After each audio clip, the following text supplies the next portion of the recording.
All right, so good morning. Welcome to the Donors Forum of Northeast Florida.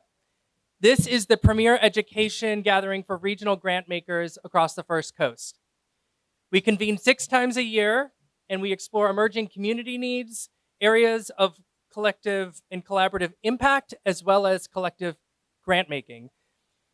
The forum is generously supported by the Lucy Gooding Charitable Foundation Trust and the Community Foundation for Northeast Florida. I'm going to speak a little bit more than I typically do in the offset of this, so I've let the team know that they can start serving soups. So the soup will come out. Please start enjoying as soon as the food arrives. As I get started, I want to start with a huge amount of gratitude for my colleague, Miss Amy Crane, who, without her support, you would not have the incredible experience that you are about to gain, both in knowledge, awareness, and the impact. She is a silent force on our team. But she is a remarkable grant maker and a remarkable asset to this community and her knowledge base, not only around arts, which many of you know her for, but also her deep knowledge in the mental health space. So can you please join me in giving Amy Crane a round of applause? And while we're talking about exciting teammates at the Community Foundation for Northeast Florida, I wanted to start by sharing some news that hopefully many of you saw yesterday that we were able to begin sharing. It's bittersweet time at the Community Foundation to know that Nina Waters is nearing retirement. She shared the news with our team about a year ago. We've had time to process, but it didn't feel real. And we know that she has earned her retirement in spades, and we are very excited to have celebrated her last week. And the big looming cloud over all of us was, what will this look like? Who is the next leader, and what is the direction of the foundation? Last week, we were able to meet, and our board voted unanimously to approve the next president of the Community Foundation for Northeast Florida, Mr. Isaiah Oliver. And we're going to make sure he hears the applause all the way up in Flint. So I am over the moon that there will be a fellow Michigander on staff. And I have family in Flint, so I actually know of his community leadership and stewardship during the Flint water crisis was unmatched. So to think of a community leader who has had to weather that level of scrutiny and has been able to lead with collaboration across multiple sectors, he is the absolute right leader that we need next at the Community Foundation. So I want to thank a few of our trustees who are in the room who've helped lead that process. So if you are on, Deb Hester is sitting right across from me. She helped lead this initiative alongside Michael Duval and a few others on the committee, and has done an amazing job through several months, many rounds of interviews, and over 100 applicants, local, national, and regional. And we, again, could not be more delighted. So a round of applause for Deb.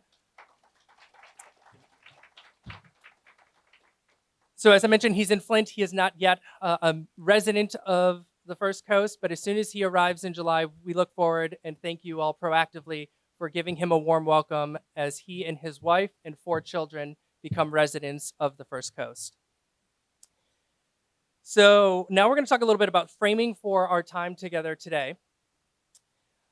When we started talking about mental health and the vast ways that we can explore this topic, we knew it was a large amount to take a big bite out of. I'm going to get that phrase correctly. It was hard to cover the breadth and need of mental health in a single 90-minute forum. So we're going to focus our attention specifically on the structural capacity that has been made possible through the launch of the 988 hotline. And that is one way, a quick disclaimer, that while youth mental health is top of mind, and I've heard from many of you that is something that we need to explore, we will be addressing that in a future Donors Forum topic. So youth mental health, there is an acute need and capacity that needs to be discussed for our community, and that is something we're well aware of, and again, promise that we will discuss at a future forum. According to the Center for Disease Control and Prevention, more than 50% of people in the United States will be diagnosed with a mental illness or disorder in their lifetimes. 1 in 5 Americans will experience a mental illness in any given year, making mental illness among the most common health conditions in the United States.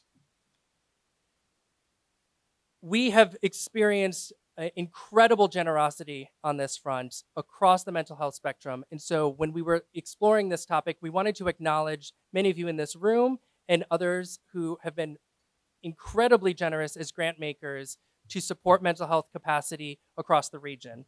I want to name a few, but I cannot name all of you, so I do apologize for the sin of omission. But I wanted to lift up the Chartrand family, who invested in the first model of full service plus schools to ensure that there was a mental health counselor on each campus for our students in Duval County Public. The Partnership for Mental Health, which was a funding collaborative with Dolores Barr Weaver's Legacy Fund and the Baptist Health Systems. We'll talk a little bit more about that. Again, that work was led in large part by Amy Crane on our team. The Jim Moran Foundation, who's invested deeply in counselors for vulnerable students and kids who may have experienced violence in their communities at the Police Athletic League, and many other initiatives. They have done a lot of deep investment and work, and we want to give them that acknowledgement. Margaret and Robert Hill, they've invested in stigma reduction. Hopefully you've seen the campaign on our sleeves to help encourage families and individuals and young students to talk about mental health and how they are navigating the world around them. And then additionally, United Way, which contributes both mental health grant-making dollars as well as programmatic services through the Full Service Schools program, and as you will learn, is our designated call center for the 988 network. Again, there are many other generous supporters that have supported some of the agencies that you'll get to hear from today. And the topic of youth mental health will be something that we discuss at a future forum. So today, we're talking about structural enhancement. The unique opportunity that was presented to us through the 988, what you're going to learn today is that this was not a guarantee of how this rollout would have happened. So it has long been advocated that we would have a solution to de-escalate and a single easy number to remember for those in crisis to call. So the equivalent of 911 now exists. It was a federally mandated not 1999, 2002, July of 22 it launched. And how that was supposed to launch in each community was left up to the community. So what you're going to learn today is how our community uniquely responded. They banded together to ensure that, one, we would have a smooth rollout. Two, that we would use the existing assets that we had at our disposal. And third, that we would allow mental health crises to be responded by professionals and not make it a law enforcement issue. So a lot of intentionality was put in on behalf of the collaborative here to ensure that we were looking at the various calls and needs of our community, again, with the lens of de-escalating a law enforcement response, but leveraging the assets that we had on hand. Those leaders knew that in order for us to have an adequate response for those who are experiencing mental illness, there needed to be collaboration and a robust referral network. So again, we're going to talk about that today. They met for months to create a service map and to ensure that everyone was at the table to ensure that we were not missing any opportunities through this launch. You'll have an opportunity to see a flow chart. The team has developed a remarkable flow chart and multiple iterations of it, and we have scaled it back a little bit for our purposes. But if you just looked at the flow chart that was first represented from this team, you will know not only how hard they have working, but how many variables they've taken into account to ensure that when someone calls 988, they are receiving the best services possible.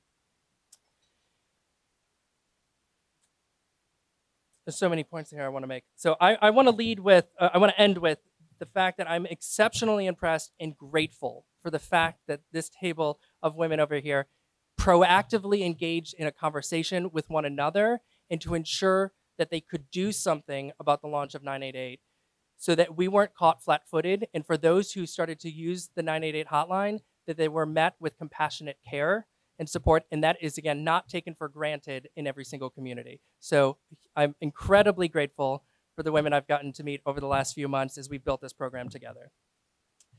I'm going to pause for lunch so that you all can enjoy. And then we will have Dr. Terrie Andrews provide some framing And then you will hear from each of the agencies on how they walk through specific scenarios when they receive a call on 988. This is surely to generate lots of questions on behalf of our attendees here today. So we're going to ask that you save your questions, and once we complete the program, we will have a live question and answer period. So please start writing down your questions as soon as they pop to mind. All right. Enjoy your lunch, and again, thank you for joining us today. Good afternoon, everyone. Thank you. I'm Terrie Andrews. I oversee the behavioral health program at Baptist Health and Wolfson Children's Hospital. I'm actually a native of Jacksonville, so I was born at Baptist, to tell you the truth. What I'm going to do is I'll talk a little bit about just kind of state of the union of where we're at for mental health. And it's not in a great space, but there's a lot of attention that's being paid to it, thankfully, which hence a reason why we're here today. So this is national forecast data that we receive in understanding what the climate is. And you heard Tom talk about the 1 in 5, that's a very common statistic that we hear. But what we're seeing in research now, post-COVID, it's about 1 in 3. And another precursor to that is isolation and loneliness, believe it or not. So there's a lot of work being done. There's a lot of attention being paid to it of mental health, but there's still a ton of work we've got to do. And where we're at, if you guys can see this, you'll see the gray bars and then you'll see the colored bars. The gray bar is just population growth. What we expect to see over the next few years in behavioral health, in the population. And the color bars is the demand that we are going to see. So you can see that the demand for mental health is clearly outpacing our population growth. And you guys know this doesn't even take into account St. Johns County. That's definitely growing. So the services that we have now that you even hear about, where it's tough to get in to see a therapist, get to see a psychiatrist, it's going to become even more difficult if we don't change the landscape. And how we change the landscape is by workforce innovation, awesome systems that we're creating with 988, upstream efforts on our sleeves you guys have heard about, the great work at LSF that everybody is doing with providing support. So to me, these numbers are staggering. One of the things to highlight, that now this is for the adult population, I'll show the pediatrics in a second, substance use is out of control. And we will continue to experience adults that have substance use disorders.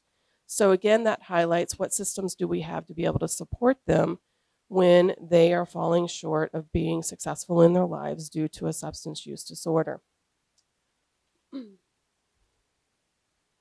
So with this is another way to look at this over the next 10 years of how our population growth, we just expect to see a 2% growth year over year, but yet a significant increase for our outpatient resources.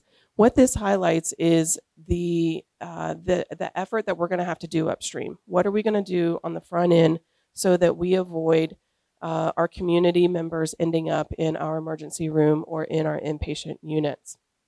So to me, this is staggering. So you'll see a 25% growth over the next 10 years for the demand for behavioral health. Has anyone tried to get an appointment with behavioral health or know somebody? It's difficult. It's very difficult. At Baptist, we're providing some innovative ways to be able to get access, but it's still not enough. Many different reasons. All right, so here is the pediatrics, very similar. Substance use is still elevated, but not as elevated as we saw on the adult slides. And then you can see the significant need for just mental health and behavioral health treatment overall. What is interesting is we'll continue to see the autism resources get taxed and used, and which also highlights that we also expect to see autism to continue to raise in prevalence among our population. ADHD, and that can be for a number of different factors. We can save it for the adolescent behavioral health forum that you guys are going to have. But again, this highlights just the significant need that we're going to have to do things differently. We're going to have to approach our population differently. I do want to highlight, you will start to see a decrease in substance use, inpatient treatment, autism, and ADHD.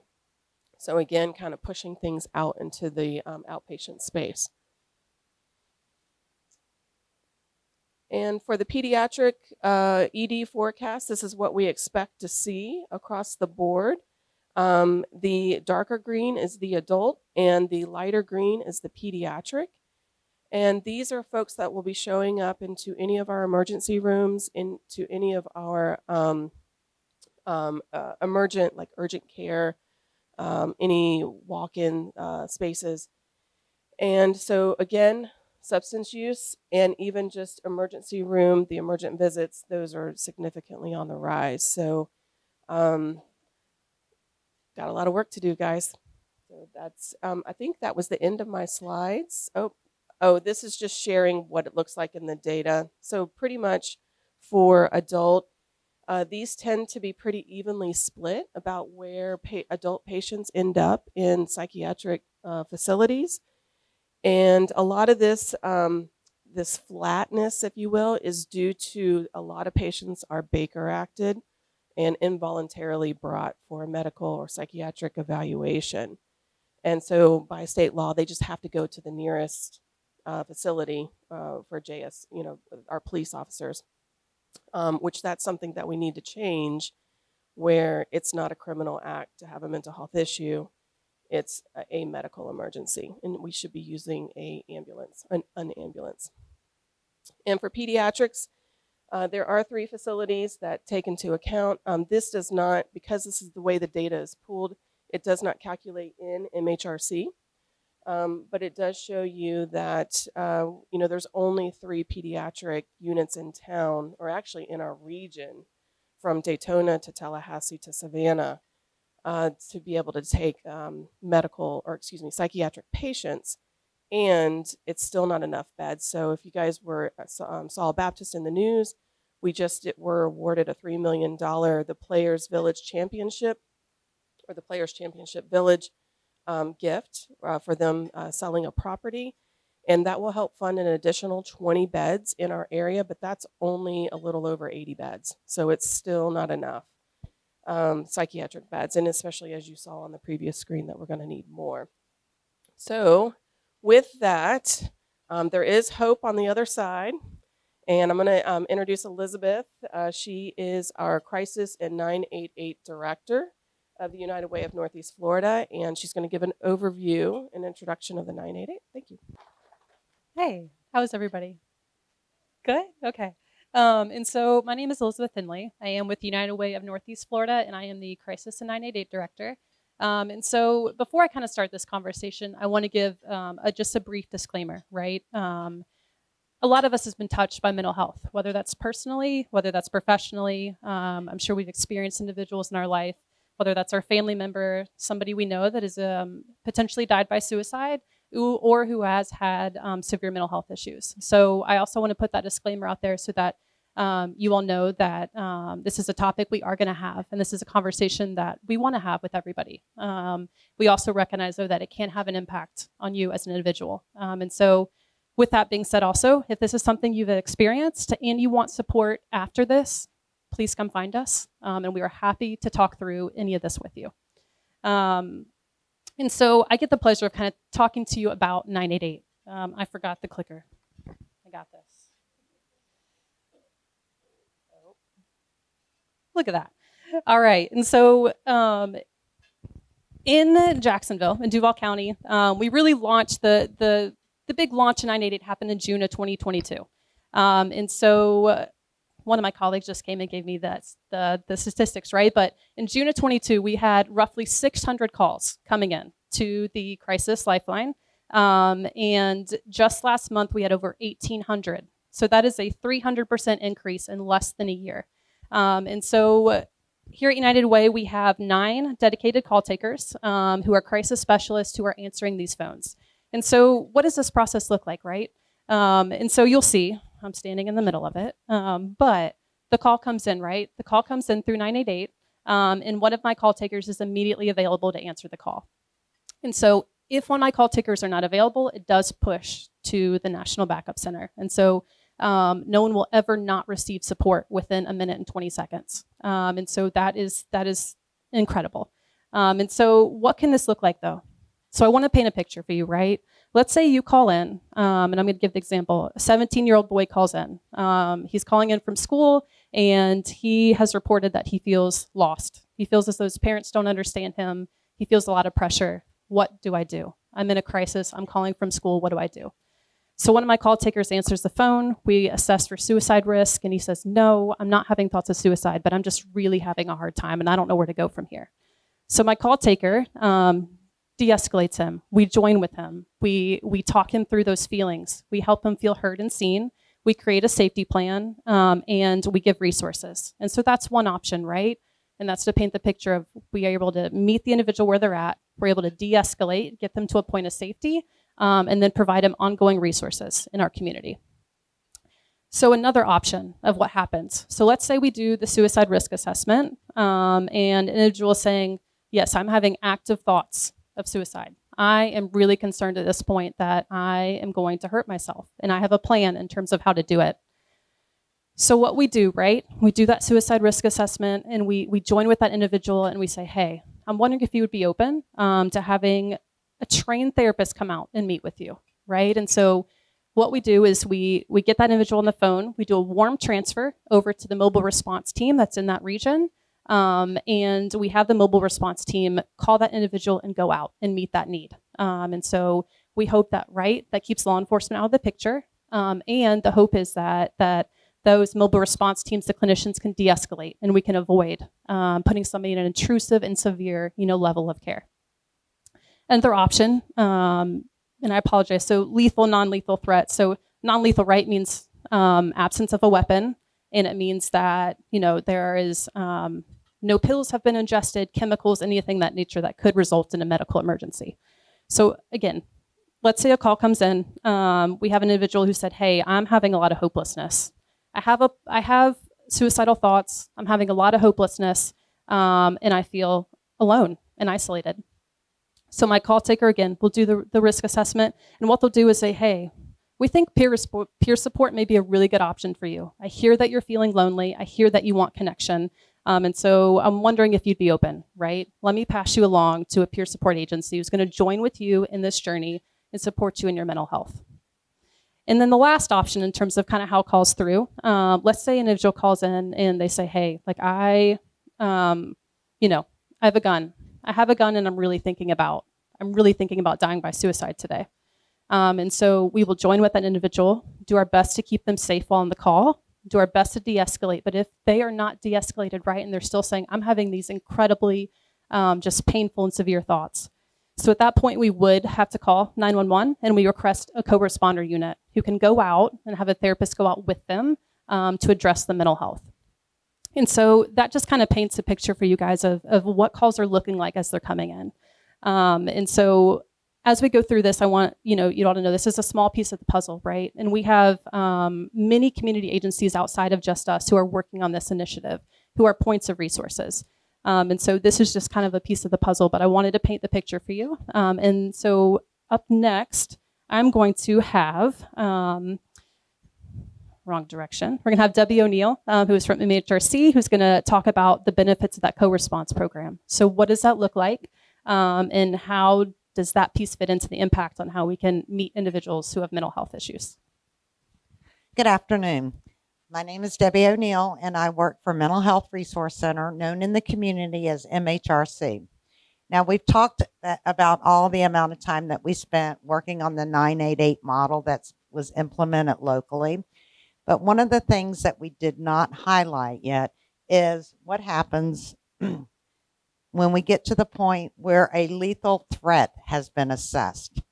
Now, unfortunately, what has happened traditionally is when somebody becomes a danger to themselves or others because they have a mental health crisis going on, 911 has always been the default who you call. And so it becomes a law enforcement response. And a mental health crisis should not be a law enforcement response. We've all heard some of the terrible examples of what happens when law enforcement responds to somebody that's in a mental health crisis. Unfortunately, some of us may have personally experienced someone that we know, or even ourselves, that may have had a negative encounter when they have a mental health emergency and law enforcement response. Some of the negative consequences that could happen is that the person ends up resisting the officer's attempt to de-escalate the situation. It then becomes a agitated situation that can lead to possibly battery of the law enforcement officer, possibly, in a worst case scenario, the death of the individual that they were called to assist, or the individual could be involuntarily transported to an inpatient psychiatric facility for a 72-hour evaluation. So when we talk about lethal threat, when 988 gets a call, and as mentioned, if the individual is threatening either to harm themselves or others, we still have to involve 911. So one of the things that we did in partnership with LSF several years ago is start a pilot program called the Co-Responder Program, which actually pairs a clinician with a law enforcement officer to respond to those type of 911 calls. That pilot was so successful, we started applying for additional grants, short-term grants, to be able to expand the program. We now have 6 clinicians working in all 6 patrol zones in Jacksonville under a partnership between LSF, JSO, and MHRC, and they ride side by side with the officers and respond to the 911 mental health calls. Over a 6-month period, approximately 13,000 911 mental health calls come in. So even though we have one clinician and officer in each of the 6 zones, we're still not able to serve all of those or respond to all of those calls. So we still have a long ways to go. We're still working on that. What happens when a co-responder team receives a call in their area, in their zone, they go out and respond, and their job is to try to de-escalate the situation. They do not want to arrest the individual. And unfortunately, that previously to the co-responder program, 1 out of 6 mental health calls ended up ending in an arrest or involuntary psychiatric hospitalization. So we are working to try to change the outcome and help bridge the connection with the individual to ongoing outpatient mental health treatment. So once a co-responder goes out there, the clinician is working to try to de-escalate the situation and try to assist the individual with getting linkages to ongoing mental health services. One of the neat things about our co-responder teams is they'll circle back. They'll come back the next day and check and see, is the individual still doing okay? They build those relationships. We also added a case management component so that case managers can help them if they have difficulty accessing services for transportation, funding, insurance, benefits.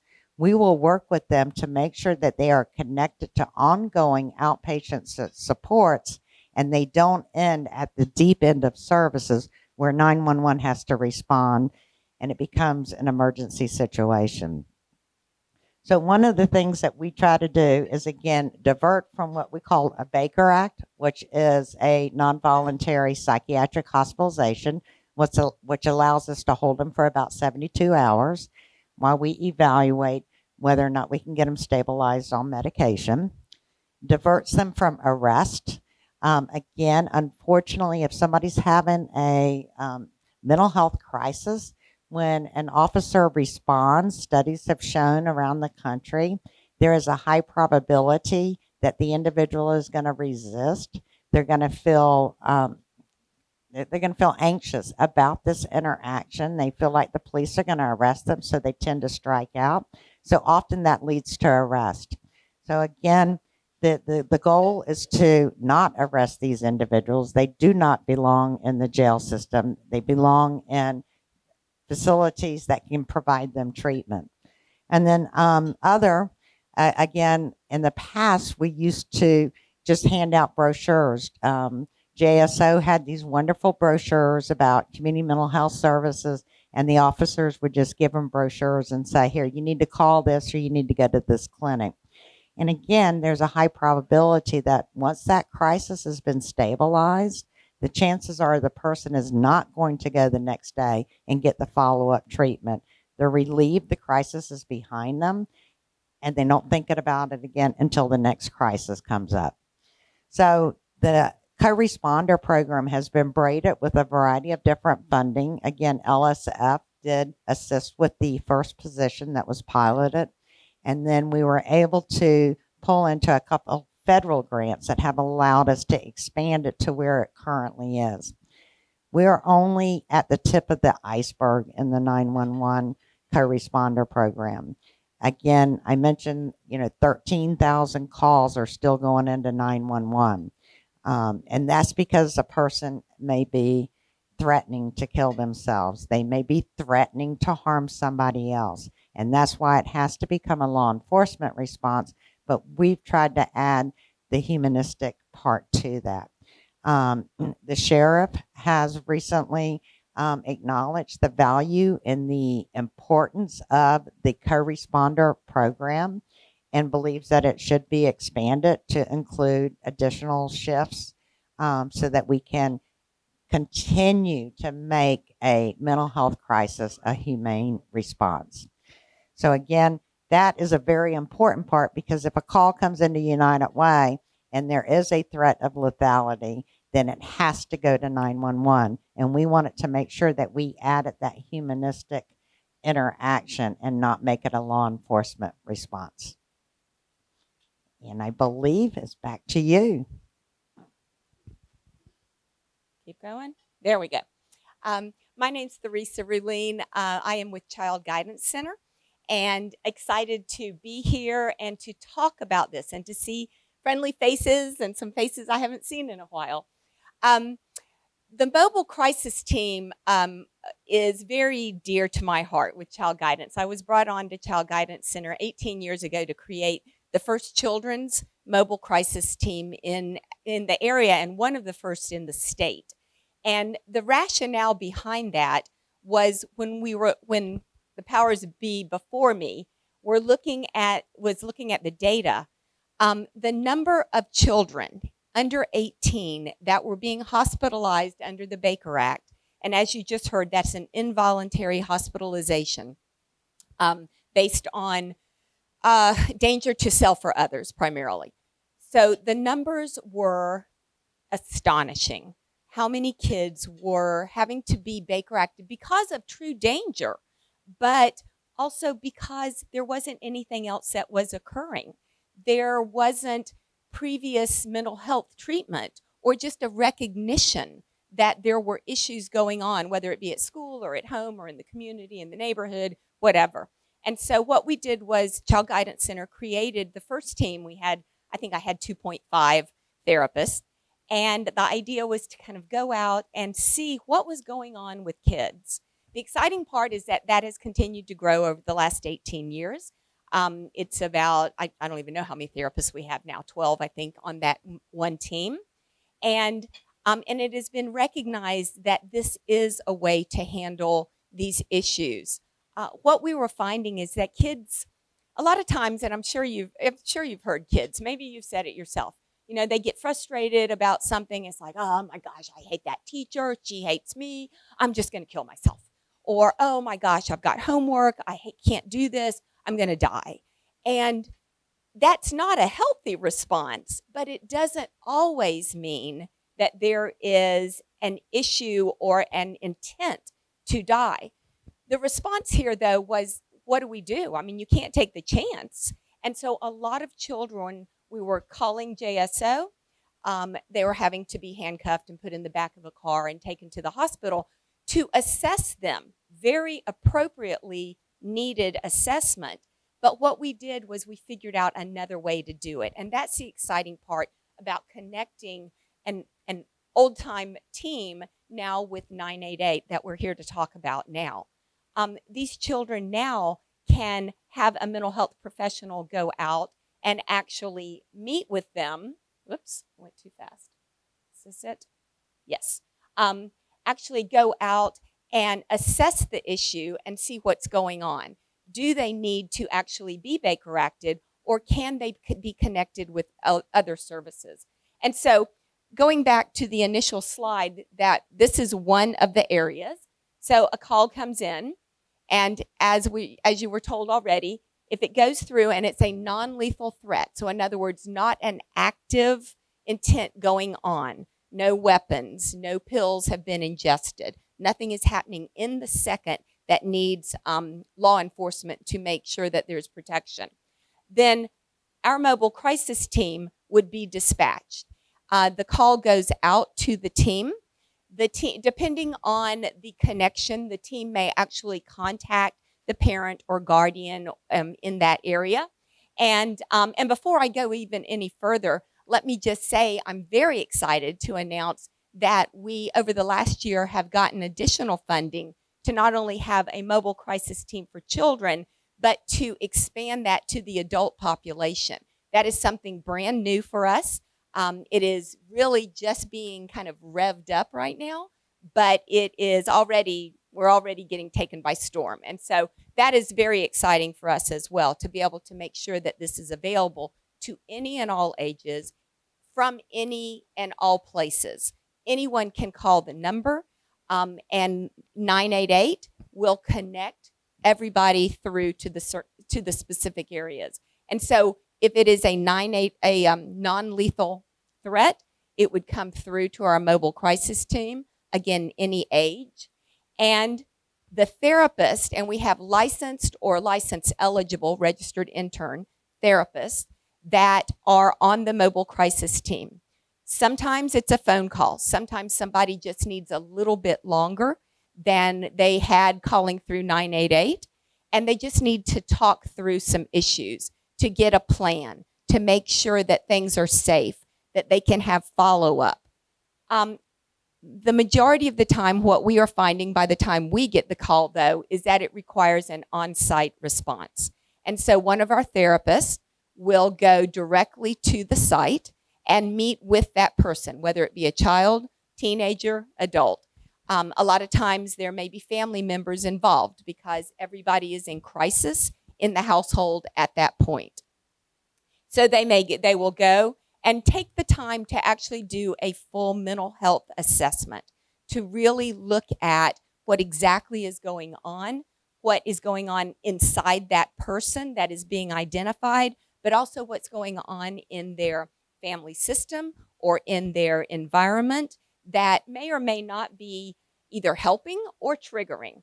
So it's a big system assessment that each and one of us end up having to do, to look at that.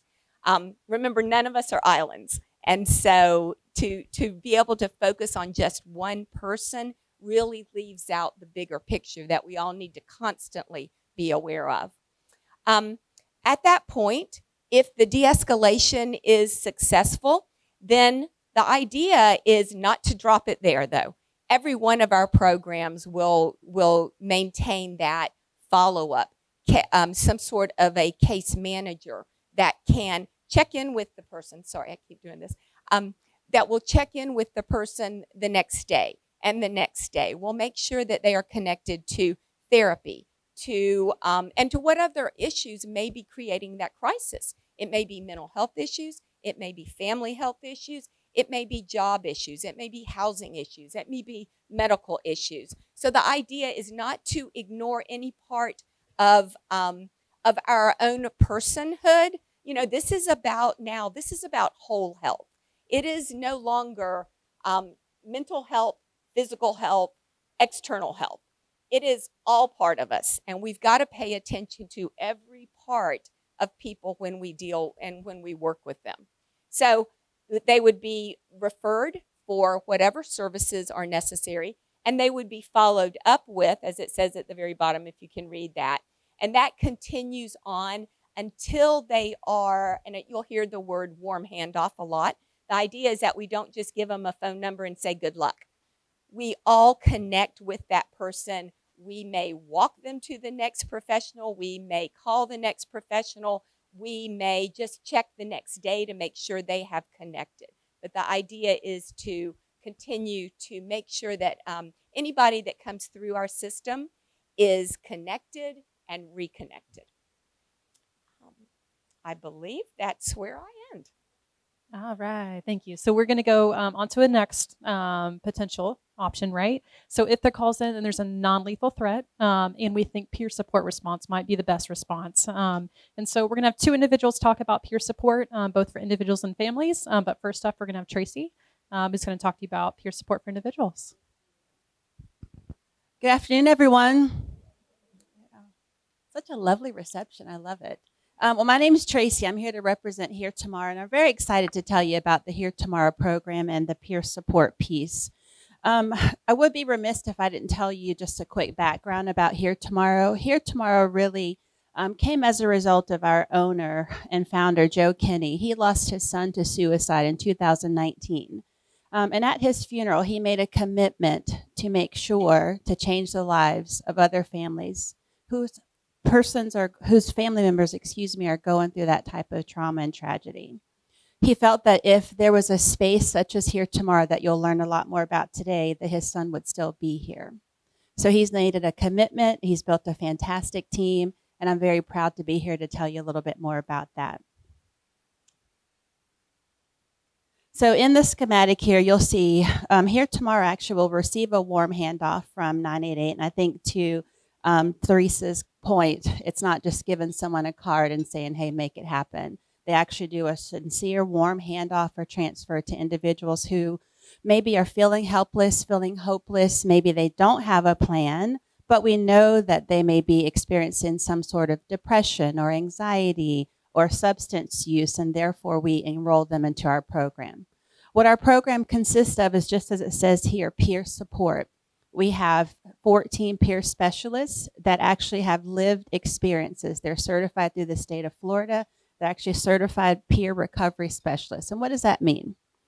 It's not just a peer of someone you know, but someone who can actually say when they take the call that they have a lived experience. They can actually say that I've been there, that has happened to me, and look, I've made it. So they build that immediate bond or relationship with the individual with that warm handoff.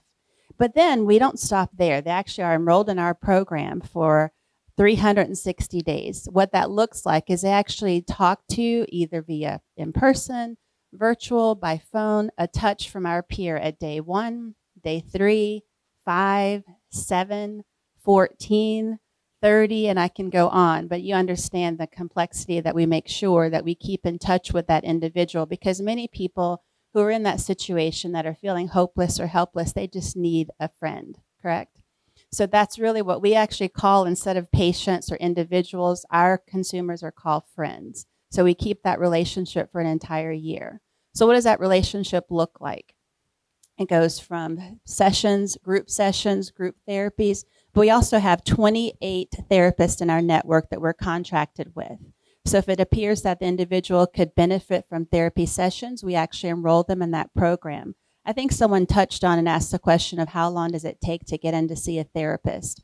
Terrie can probably tell you a lot more than I can, but the data is astounding how long it takes if someone's in a crisis, the amount of time it takes for them to actually get enrolled with a therapist. We actually have our therapist contracted, and an individual can be seen within 24 hours, up to 30 days max, which that is actually amazing and unheard of. Anyone here knows someone who's tried to make that connection? It's next to we're pretty proud of that, actually proud of that number. And we also have a retention rate of the friends going to their sessions of 98%. So anybody who has heard of the no-show rate, that means we only have 2%, which is amazing. And we actually applaud that to really deal with the relationship that we build with the friend once they're enrolled in our program. But what's really interesting is when we get the calls and the referrals over, we've actually had an attrition of a majority of the folks actually do stay in our program for the entire year. As I mentioned before, we have 15 peers, but when the program first started, we had 4. So that tells you the magnitude and the growth of the program. And of course, we want to make sure that grows even more. As far as the ongoing support, you'll notice it says here individual. and family, because we do actually provide support not to just the individual, because we know that in the mental health space, it's not just an individual. Many times it's the entire family, or the family that needs to provide that support, or the family that actually needs support themselves because they are dealing with an individual who is in crisis, or perhaps is feeling hopeless, helpless, or dealing with some type of mental issue, correct? Again, the one-on-one peer support, I'll just touch on that just to let you know, that is an integral part of our program that we know has worked. Right now, we have over 1,200 individuals that are enrolled in our program. That's an increase of 50% from last year this time. And of course, we just expect that to continue to grow exponentially, which is why we're just excited about the work we're doing, but appreciate all the support we're getting to continue this program.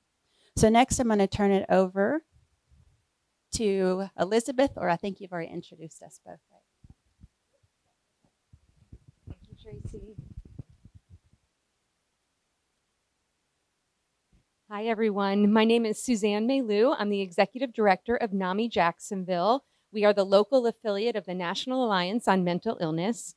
I am here because I want to tell you a little bit about my journey as a family member. We found that we were caring for a loved one with serious and persistent mental illness. She had paranoid schizophrenia, and our family, who were middle-class, educated family, could not find her the support and help she needed.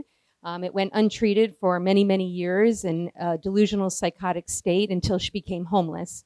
It wasn't until that we found NAMI Jacksonville, where we went through the family-to-family class, and we were able to find the support that we needed and find tips and information and be able to navigate the system to be able to get her to the help that she needed. So she is now off the street and living well with her mental health condition, and we attribute that in part to NAMI. So what we are is we are a group of individuals who live with mental health conditions, who are living in recovery, and family members like me who have navigated the system and been caring for a loved one with severe and mental illness. All of us are mainly volunteers who are giving back with our shared experience and providing others with the support and information they need. And we learned very early on when we heard of 988 going live in July of 2022, that we understood that NAMI's services for families, by families, were going to be critical in the continuum of care of providing the support for the families. So we are thrilled now to be a part of 988, building the system here, working with all of these incredible providers and providing the piece that, a piece of the puzzle that wraps ourselves around the families and provides them the support. So our role for 988 is imagine a family member calling our helpline. Traditionally, our helpline was staffed by volunteers, individuals, and then also families who would answer calls and emails, and we would help the person find resources, give them tips on where to go, how to get their adult or young child the support they needed. And now, as part of 988, we do the same. We are able to get calls, that is Elizabeth and some of the team members here. Oh, I need to move forward? Okay. That way? All right. So this is NAMI Jacksonville's role here.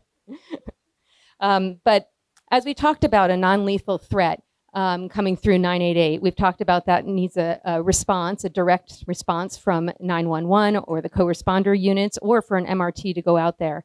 Imagine a situation that we have gotten across our helpline. A mother of an adult child, a 40-year-old adult child who lives with serious mental illness, who's been diagnosed with paranoid schizophrenia. They've been in and out of hospitals their entire life. They've been stable, but they've decided they're no longer going to take their medication because they're feeling much better.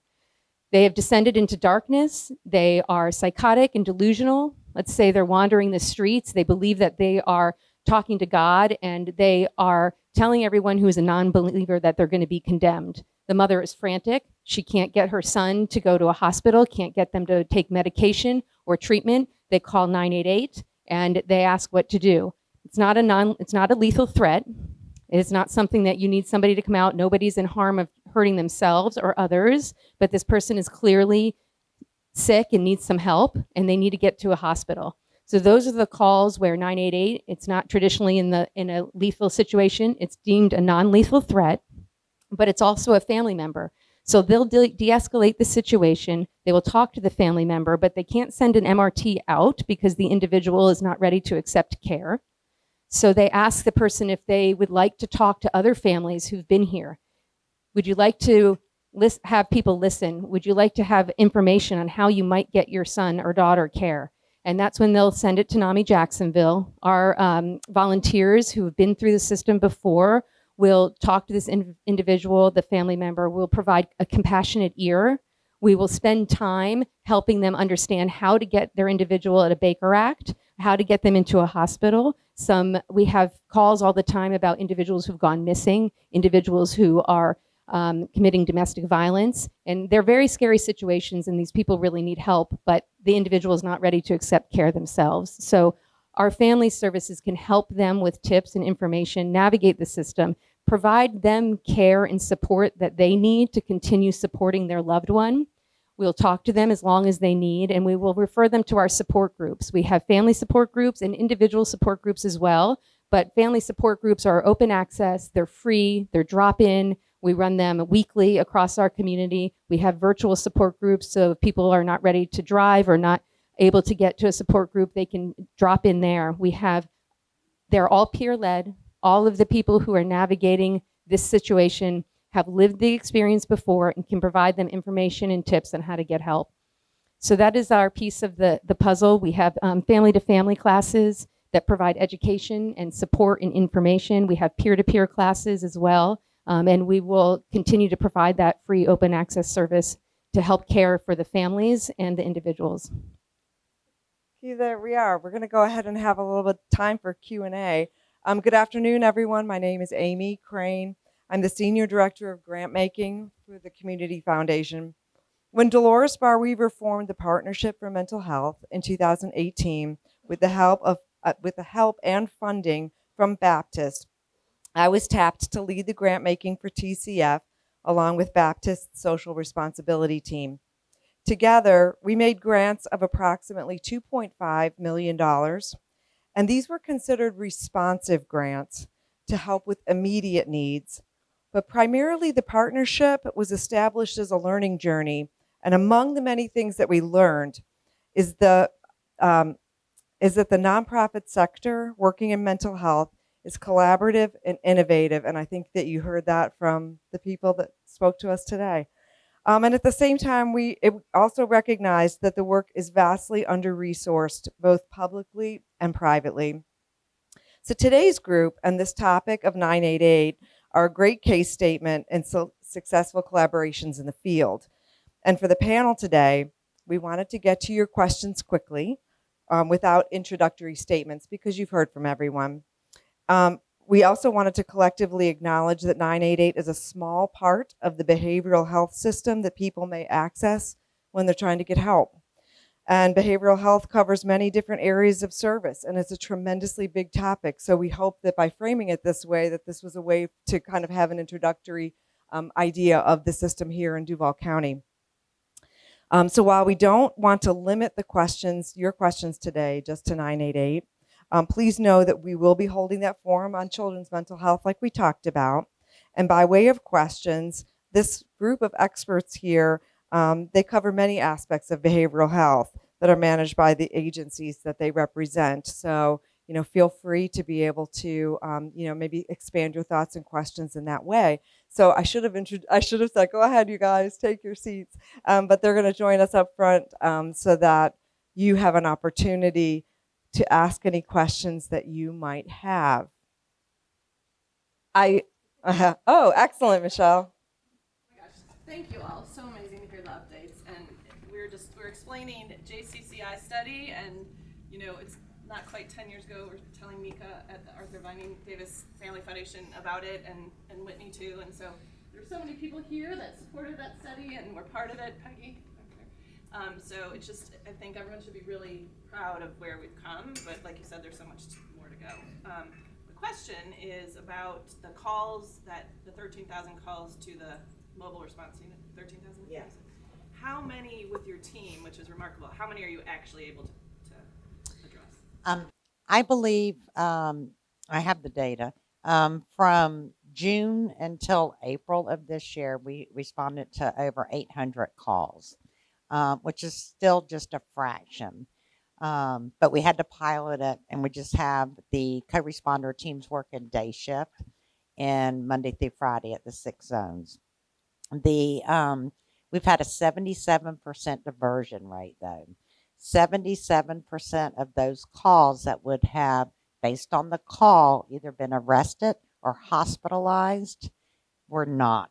And so that is such a remarkable thing because, as we've said, a mental health crisis should not be a law enforcement response. And so, I just wanted to get a little clarity from Elizabeth, because I think that early in your remarks, you were talking about the increase in the number of calls prior to June. And so I'm wondering if, and you had said it had gone, I think like 300 to something like 1,800. Is that the 13,000 that you guys are talking about, the overall number of calls coming into 988? Or are those the number of calls that are coming into the co-responder unit? those were the calls that are coming into 911. Got you. Okay. So not the co-responder unit, but a call that has been flagged as being a mental health, a suicide. There's another one, or homicide. Yep. So those are the calls that have a mental health spin to it when somebody calls 911. Thank you. Not the Thanks for that clarity. Question back here. Clearly, we're in the middle of a mental health crisis. Is there anyone looking at root causes or prevention or anything to keep these folks out of the systems that you guys have built? It's wonderful, but what are we doing to take it back a step? And we talked about that a little bit, about these upstream solutions. And so I'm glad that you brought that up, because many of these groups are talking about these. And I love that question, because that's what it's all about. It is about prevention. It's about the whole thing about who's throwing the baby in the water. You don't just scoop babies out. You go upstream and find out where the babies are coming from. So it's the exact same focus. The idea, when we created our mobile crisis team 18 years ago, the idea was, okay, let's figure out what is happening with children. And what we determined, and I love the percentage as well. Our percentage is right about 86, 84% of children that are actually diverted rather than going into a hospital situation. But what we found alarmingly was that over 90% of the kids we were getting calls on, and we haven't even had time to look at the adults yet, but over 90% of those kids had never had any type of mental health treatment prior to an emergency call. And that's the same as never going to your primary care. You just go to the ER every time you have an issue. So again, with mental health, whole health, you need to get families, children, whomever, into ongoing services. So it's not an emergency response, it's an ongoing focus. The way we do that is we decrease the stigma. Bottom line, we talk about it. And if I can just take a second, I'm wearing the sticker for Talkable Communities. I implore you all to go on talkablecommunities.org, because what we have put together, there a group of us, Epic Behavioral in St. Johns County, Child Guidance Center here, Gateway here, Clay Behavioral in Clay County, and Starting Point in Nassau, have all put together, and we've created Talkable Communities, and it answers exactly what you're saying. The idea is, just like you may have heard of walkable communities, a walkable community is a safe community where you can walk and take care of your physical health. So we said, why not create a safe community where you can talk and take care of your health as well? So Talkable Communities, when you go on there are multiple free trainings. You can do them in person. You can do them online. You can promote it to any and everyone. And it's QPR, question, persuade, and respond. It is 2 different versions of mental health first aid. And it's time to talk about it, which is focused on family.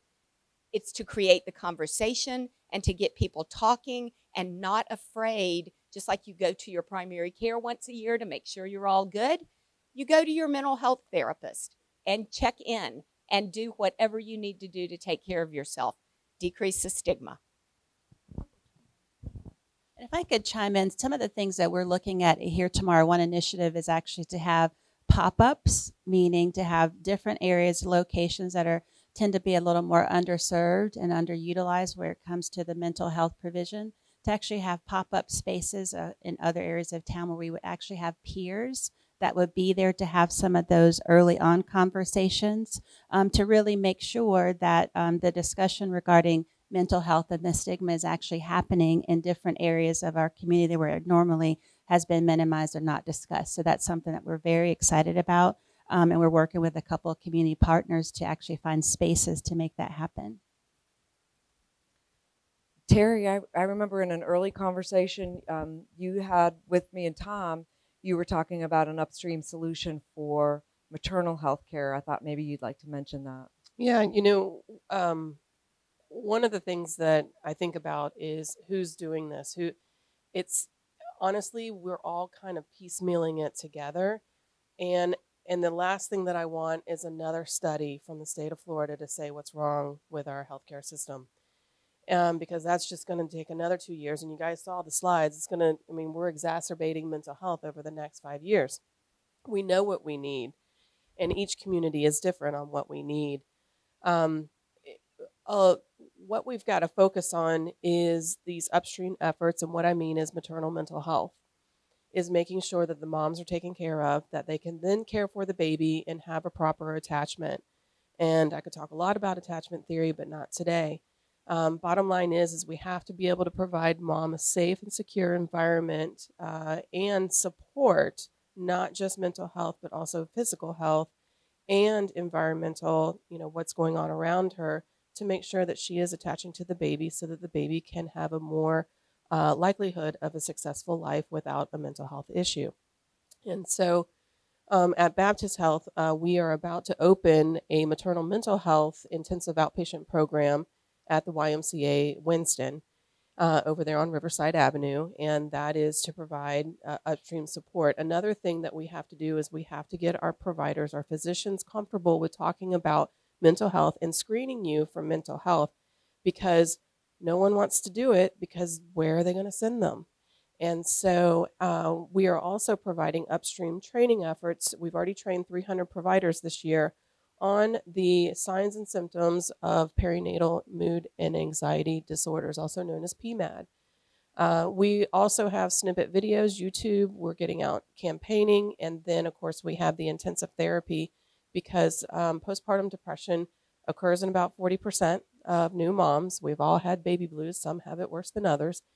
But it is treatable, and people do get better. And so that is something that we're doing. But to answer your question, I think the work that we're doing, like with 988, where we are all coming together to say, how do we have these warm handoffs? I think that that's the key point, and not just giving a pamphlet and saying call. And so we are actually handing off the community member or friends, as Here Tomorrow likes to refer them to, so that people do not continue to fall through the cracks. And then lastly, I know I touched on the loneliness and the isolation. If one of the things that I urge you as a call to action, if you've got somebody in the neighborhood that you really haven't seen in a while, you should reach out to them. Sometimes just a simple conversation and making sure that they're doing okay. Suzanne, I think this is a good place to maybe transition into other upstream solutions I'm so sorry. Michael, go ahead. We were going to talk a little bit about advocacy for a second, and then we'll come back to your question. Yeah, so first I echo the sentiment of Tracy and Theresa and everyone up here who talk about trying to reduce stigma. And while we have made great strides in that area, there are still populations that are very stigmatized. And just having conversations, opening up the conversation to understand that you're not alone, that it's okay to seek help, And learning how to be a good friend to someone is really important in trying to provide open access and people seeking their own health early. I think preventative care is certainly something that the nation has realized that we need to move into much earlier. And so, we're moving in that direction. I think we're starting to accomplish some of those goals and hopefully, reduce the number of people who are living with serious untreated mental illness in the future. So about advocacy, part of the role of NAMI Jacksonville is really to advocate for individuals and families and help them find better treatment for themselves and their loved ones. And as I came into this role, I found that it was really important for us to come together and talk about, as a community, what do we really need here? What will really make a change and a difference in somebody who is experiencing mental health problems and disorders? And NAMI Jacksonville has started a Northeast Florida mental health advocacy group so that we can come together, we can talk about what legislation needs to move, what is going to move the needle to really make a difference across our state and within our local community. We partner very closely with the Florida Mental Health Advocacy Coalition, who's really just in their first couple years of meeting. They've made huge strides in the state legislature. They've really made a difference. And by forming a group here locally, we can really use our voices to talk about what does Northeast Florida need and how can we impact our legislators as well for behavioral health. Thanks. So this is all very interesting, but so the question I have was that someone gets into this system and starts getting services, and you talked about ongoing services. How does all this get paid for? So does the person get asked to pay, or is it, how is all the, where's the money moving around? Everyone, just in case you didn't hear that, the question was about services and how they are paid for on an ongoing basis. So, and since I'm holding this, I will just say that NAMI Jacksonville is a peer-led service. So we are part of the continuum of care. So people who come to us have open access, all free services, but it is peer-led. There is obviously a need for providers, medication, therapy, and counseling, but we are just one piece of that puzzle that provides free services to our community. It is an act of blending and braiding and begging, exactly. That it's the $1 million question, because it is valuable, and a part of reducing the stigma and raising awareness is making certain that it is understood as valuable and imperative that these programs are funded. I can speak, and I'm sure everyone has different types of funding up here. Some of my programs are Medicaid funded. Some of them are health insurance. Some are state program funding going through the Department of Children and Families. Some are local City of Jax Kids Hope Alliance funding. Some are Department of Ed funding coming through Duval County Public Schools. So it really determines what exactly. We're trying to break down the silos, because a lot of the funding is very siloed, and none of us stay in a silo, in one spreadsheet column. So the idea is how to simplify as much as possible without leaving anything out that needs to be addressed. When somebody enters the system, and do you have to say, okay, we need to figure out how to pay for this, or you just do it?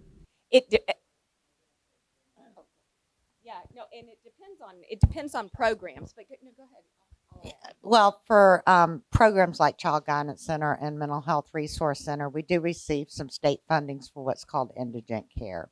And many of our programs is a no wrong door approach. So if you present to our agency for services, whether you have insurance or you're uninsured, we're going to provide the services that you need. And then we will figure out if we can collect from your insurance. And again, that's the safety net. We, as state-funded providers, we are the safety net in the Jacksonville area. And we've all made that commitment to do that. Sometimes it doesn't work very well. And when you see that, and I can get off on a whole nother tangent, but when you see that funding hasn't increased in years in some areas, or when certain insurances, as in Medicaid, have not increased in a couple of decades. Yeah, 29 years. Then yeah, it creates a problem. Right now, workforce issues, I can tell you, are my number one concern. I'm at half staff for my outpatient, and it is not because I don't have plenty of children and families that want the services. It is because I cannot afford the salaries of therapists coming out of grad school. They've got their own families and children and you know, school things that they have to pay off in housing. So that's always a part of the sidebar, you know, is wanting to make sure that that is aware. But I think, like Debbie said, we all make the commitment that this is what we believe, this mission is important, and we figure it out on the fly and look to constant discussion statewide and nationwide now. And I'll share, as far as here tomorrow, our funding sources are through grants. We've received a couple of state-funded grants, but also individual and private grants. We're proud that we were a recipient of a grant from Florida Blue. We also were a recipient from the Weaver Foundation, the Jim Moran Institute. So we've had a lot of wonderful donors, both individual as well as corporations and governmental grants that have come in. But of course, I have to say on behalf of our fundraiser that if any of you would like to come take a tour of here tomorrow, there's a brochure on your table. We'd love to tell you a lot more about our program. We definitely are looking for additional funding because, as I mentioned before, our friend number has doubled in just a year, and we feel that number can continue to grow exponentially. But of course, as these ladies have mentioned, it's not a free service. It's free to the individuals, but of course, we have to have funding for that. So we don't take insurance, we don't do, balance billing or anything like that. When an individual enters our program, we explain to them that it is at no cost, which is really appealing and attractive because it's tough to navigate insurance and therapists and groups and hoping that you can find someone that takes it. But if you haven't met your deductible, you've got to pay. So we've removed all of those barriers to make sure the individuals can receive the support that they need, the therapy that they need, without that issue of worrying about funding. So as some of the region's premier institutions and organizations that are geared towards helping those who are helpless, this is really, really hard work, and I commend each and every one of you. I'm curious to know, now with the rollout with 988 and where we're headed as a community, what's giving you hope to continue to meet the growing need of mental health care? So for everybody over here, the question is, what is giving these tremendous professionals hope in the field? Honestly, Jeff, collaboration. I think at the end of the day, some of our funding comes from the same place, but yet we're not competing. And that in Northeast Florida, that gives me hope. And I hope it gives you hope too, because we are working so closely together. And on our 988 call, there's probably 60 people on that call. I mean, it's huge, but yet we all have one mission, and that's to care for the community and to make sure they're getting access to mental health. One more thing is, I lost it, but I think just at the end of the day, it is that collaboration.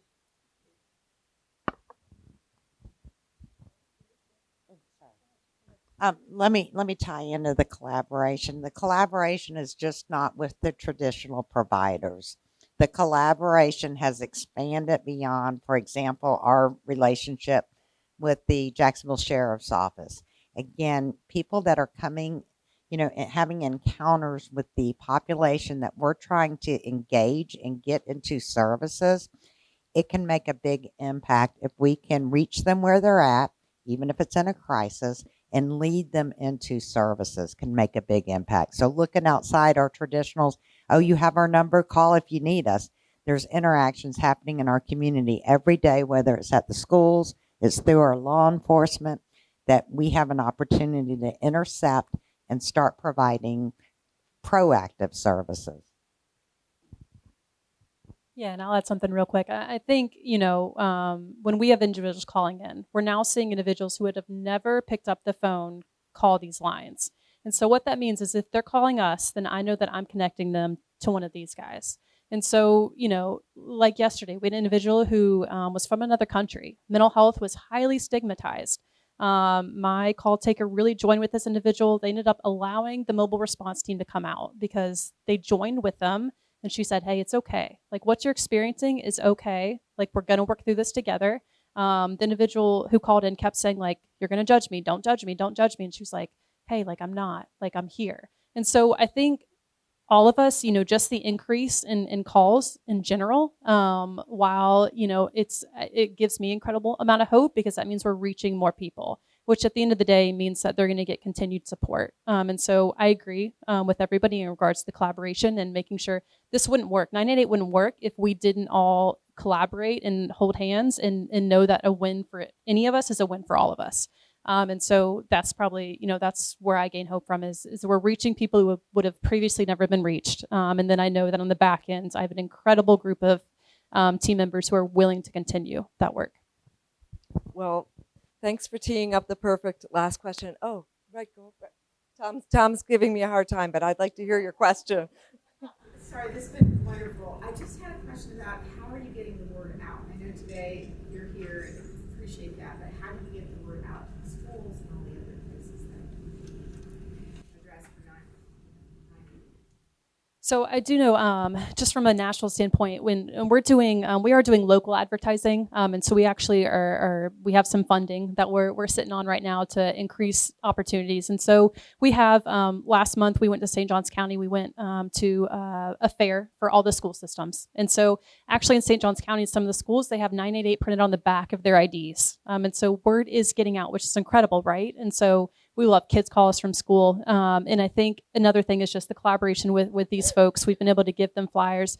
If you go in most spaces at this point, right, there is a flyer somewhere printed out. So we're going to continue to make that point, and continue to kind of meet with individuals like you all to really get the word out there. And so I think the best thing we can do in terms of, also a call to action, let people know about this.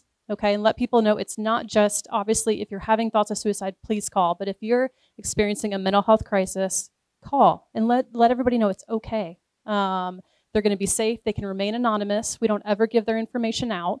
And so I think word of mouth is the best tool we could have right now in order to make sure this is effective and to make sure we're reaching as many people as we can. Great question. So I do want to wrap. I'm sorry, is there one more? You referenced St. Johns County, so families in St. Johns County can call if they need help, and you will go out to St. Johns County as well. Yeah, so there is, every county in the U.S. is covered by a 988 center, a National Suicide Prevention Lifeline Center. And so United Way covers 9 counties. And so we have a 9-county area radius. And so if we were to utilize St. Johns County, we would warm transfers either EPIC or to SAYS, St. Augustine Youth Services out there. And then they would go out and meet the individual where they're at. So anybody in those 9 county regions, and then again, there's 13 centers in Florida alone. So anywhere you call in, you're going to get connected to a center, and they're going to be able to get you connected to the right resources. Is that for adults as well? I know SAYS is. Yeah, so Epic has a contract with that county in terms of the adult MRT. And so SAYS will do the kids, and then Epic does the adult MRT. One of the things I thought was fascinating was looking at the flow charts that this group, Tom alluded to them, for when they first got started about the collaboration, using existing resources. How could we help people now with the expansion of 988? It was very complex because each county has a slightly different response system, but I thought that it was something really to applaud everyone on this, in the group, as well as everyone in our region, because it was very well thought through. And the collaboration, it's been going on for 2 years, the way that these folks described it to me at the table, that they started this conversation more than 2 years ago to be able to make sure that we were maximizing the opportunity with 988.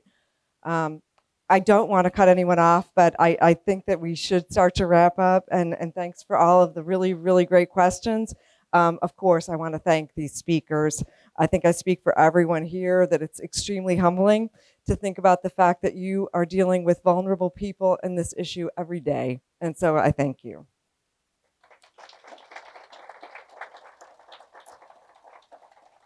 quickly, I'll make two final points. One pitch is for advocacy. As you heard, some of this work in 988 is currently happening without dedicated funding, and other funding will expire this year. So if you would, take along in your materials with some information about the Florida Mental Health Advocacy Coalition to see where your voice could contribute to that effort. And the second point is, please know that if you would like to find a way to include or expand your grant making to include behavioral health supports, the Community Foundation would love to help you navigate your interest and share some of the learning that we had from the Partnership for Mental Health and other partners that we've worked with. So with that, many thanks for joining in our conversation today.